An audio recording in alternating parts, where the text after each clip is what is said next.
Hi everyone. So today we are going to divide radicals. We are on distance learning assignment number 8.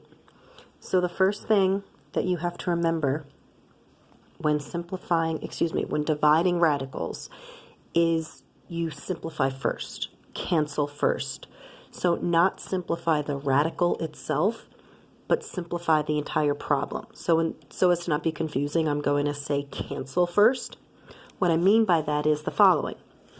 You have the square root of 18 divided by the square root of 2. So because they're both radicals, they're like terms, so you can divide 2 into both of them. So the square root of 2 divides into the square root of 18 9 times. And 2 divides into itself once. So then you're left with the square root of 9, and then that simplifies to 3.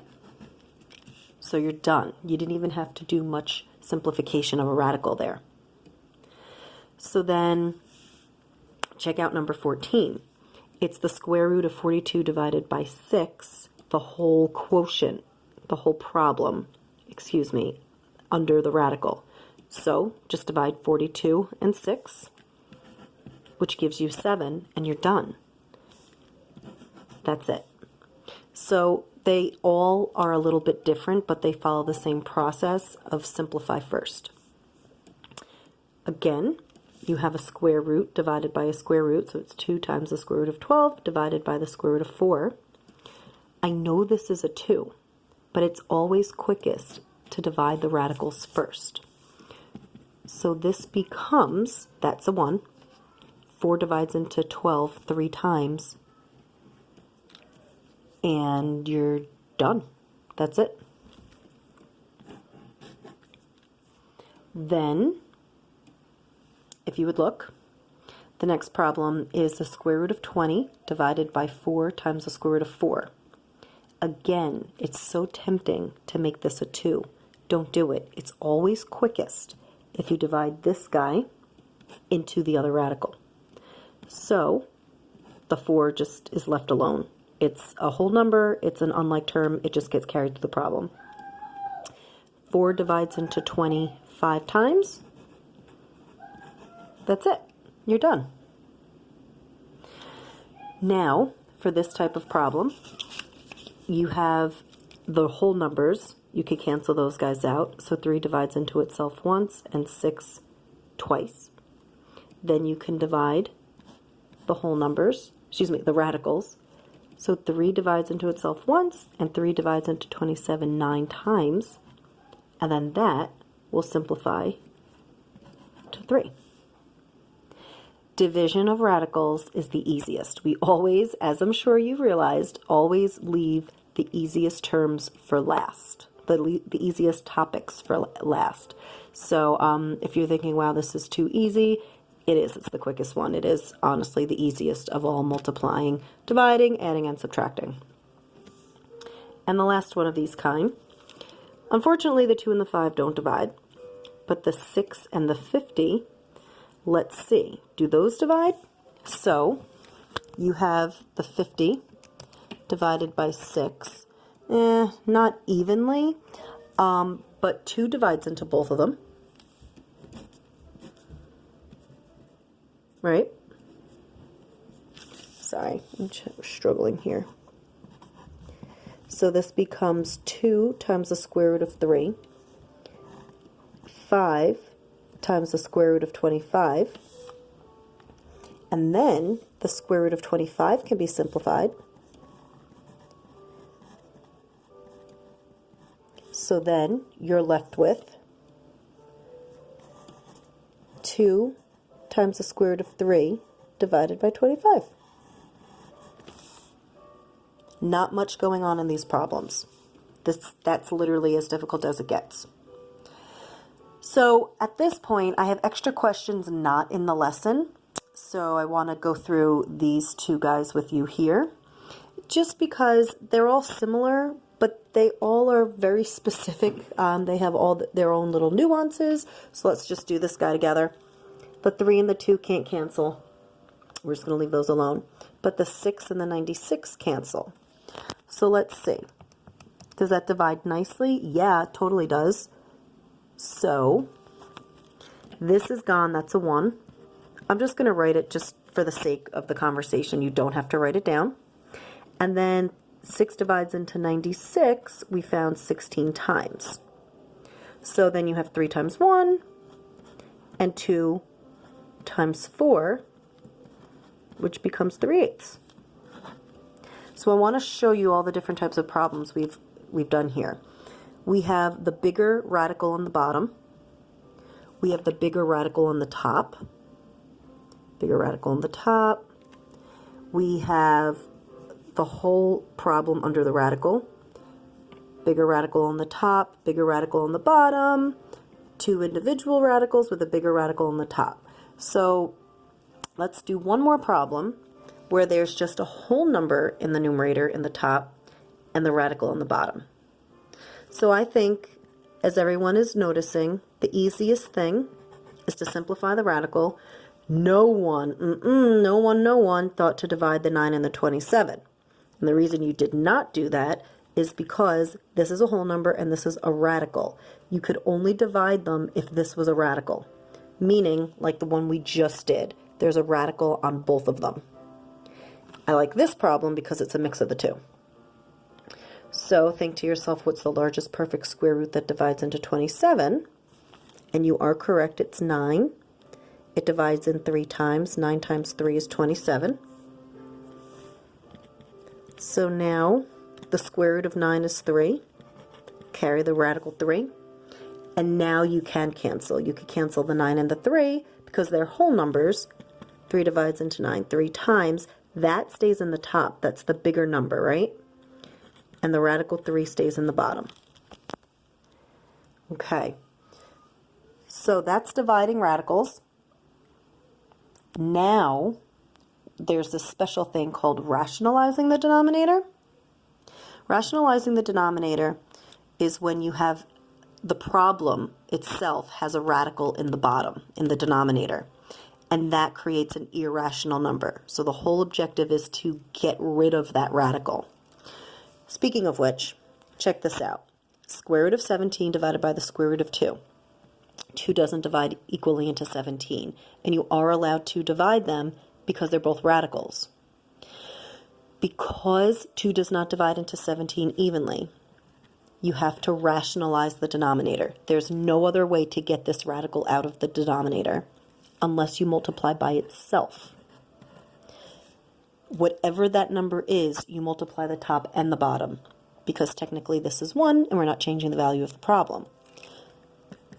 Why do we do that, you wonder?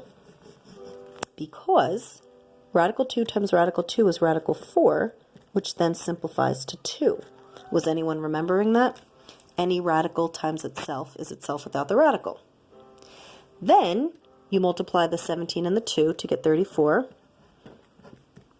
34 is prime, I believe. I'm having a brain fart here. Yeah, it's prime. No perfect square root's going to divide into it. So your answer is square root of 34 divided by 2. This is your final answer. Do not simplify it. Don't simplify it because this is a regular whole number and this is a radical. They're unlike. You're not allowed to do it. If you want to verify that, put your original in the calculator, find the ugly decimal. Put this, your answer, in the calculator, find the ugly decimal. They will match. All right. This guy I like because it's literally super similar to this one.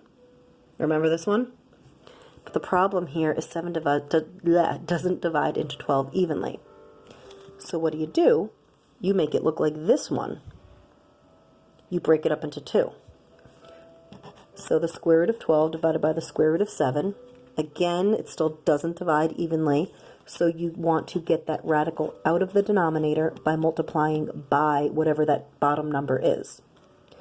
So what this does is it gives you 7 times 7, which is the square root of 49, which simplifies to 7, which is a whole number, which is a rational number. And then 12 times 7 is going to give me 84. And I believe the largest perfect square root that divides into 84 is 4. So now we have to simplify this guy. So I'm going to have 4. 4 divides into 84 21 times. Sorry guys, I'm not doing that so well there. Then this gives me the square root of 4 simplifying to 2. Carry the 21 because that's a prime root. Do not be tempted to simplify the 7 and the 21. You cannot divide the 7 into the 21 because they're unlike terms. This does not have a radical. Okay. And then another one, similar to this guy, but this one's better. 8 divides into 20, right? Well, excuse me. It does not divide into 20. It can be simplified. So if it can be simplified, we will.